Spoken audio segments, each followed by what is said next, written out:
السلام علیکم، صبح بخیر سارے پاکستان اور پیارے پاکستان۔ فلسطین برباد ہو رہا ہے، فلسطین کے بچے شہید ہو رہے ہیں، فلسطین کے بچے سولی چڑھائے جا رہے ہیں، فلسطین کی مائیں ماری جا رہی ہیں، فلسطین کے کیمپوں کے جو بیچارے زخمی لوگ ہیں ان کے اوپر بم مار مار کے ان کو مارا جا رہا ہے، لیکن مسلم امہ جو ہے نا وہ خاموش ہے، ان کی آواز نہیں نکل رہی ہے۔ سعودی عربیہ کے حکمران سعودی عرب میں جہاں ناچ گانا بھی حرام ہے، لیکن وہاں پہ ایسے ایسے فیسٹیولز ہو رہے ہیں، سب کچھ ہو رہا ہے کہ نہیں نکلتی ان کی آواز، تو مسلم امہ کے لیے نہیں نکلتی۔ حضرت ابو ایوب انصاری 96 برس کے تھے، بیمار تھے، بستر پر تھے، تب اعلان ہوا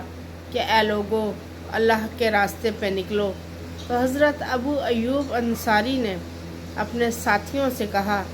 کہ میں بھی آپ کے ساتھ اللہ کی راہ پہ جہاد کے لیے نکلوں۔ ساتھیوں نے بہت سمجھایا کہ آپ بہت زیادہ ضعیف ہو چکے ہیں،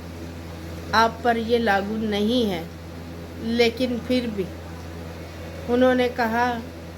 کہ میں قرآن کی ایک آیت مجھے اللہ تعالیٰ کے راستے سے نہیں روک سکتی، نکلو تم، ہلکے ہو یا بوجھل ہو، اور اپنے مالوں اور جانوں سے اللہ کی راہ میں نکلو، یہ تمہارے حق میں بہتر ہے کہ اگر تم سمجھتے ہو۔ اور ابھی جب کہ جہاد میرا خیال ہے ہر عورت مرد پر فرض ہوگا، جو حالات ہیں ہمارے، لیکن ہم لوگ پتہ نہیں کس سوچ بچار میں ہیں، ہمارے حکمران کیوں خود نہیں لڑتے اور کیوں ہمیں بھی ترغیب نہیں دیتے، لیکن ایسا کوئی سین نہیں ہے، وہ ہمارا ملک نہیں ہے، اس لیے جو ہے نا مسلمان مرتے ہیں تو مرے، سارے کفار ایک ساتھ اکٹھے ہو سکتے ہیں لیکن سارے مسلمانوں کو اکٹھے ہونے میں دقت ہے۔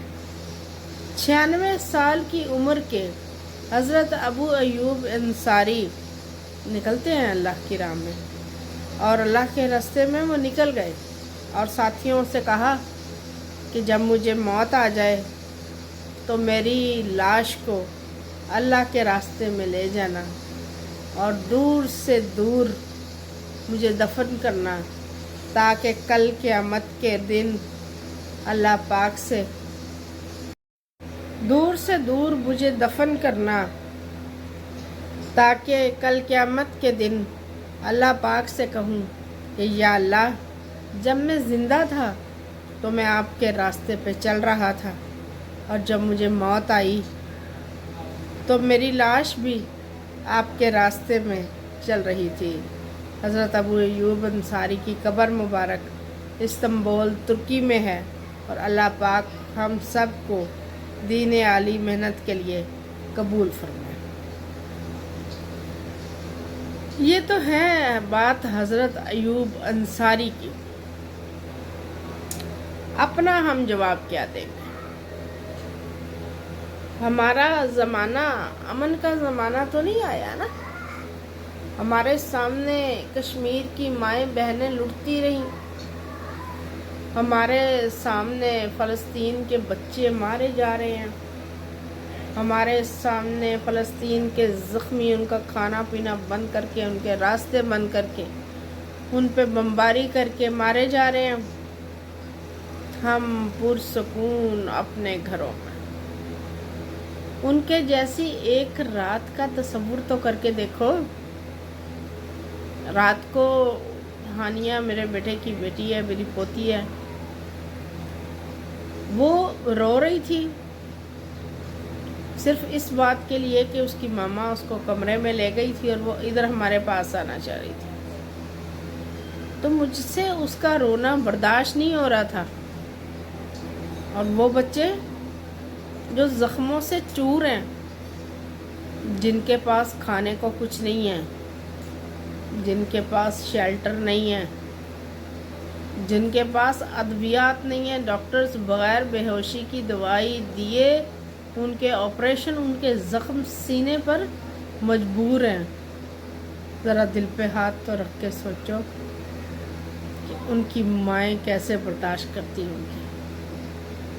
کیسے برداشت کر رہی ہیں وہ اپنے سامنے اپنے زندہ درگور ہوئے بچے. کل قیامت کے دن ہم اللہ کو کیا جواب دیں گے کہ اللہ پاک وہ لوگ مر رہے تھے اور ہم تماشائی تھے؟ کس منہ سے کھڑے ہوں گے ہم؟ خدا کا واسطہ ہے، علماء سے نکلے، عام لوگوں کو سمجھائیں اور ان حکمرانوں کے بھی دستک دیں دروازوں پر، شاید کہ انہیں شرم آ جائے، شاید انہیں خدا کا. اللہ پاک ہم سب پہ، خاص طور پہ فلسطین پہ رحم فرمائے، ہمیں سیدھا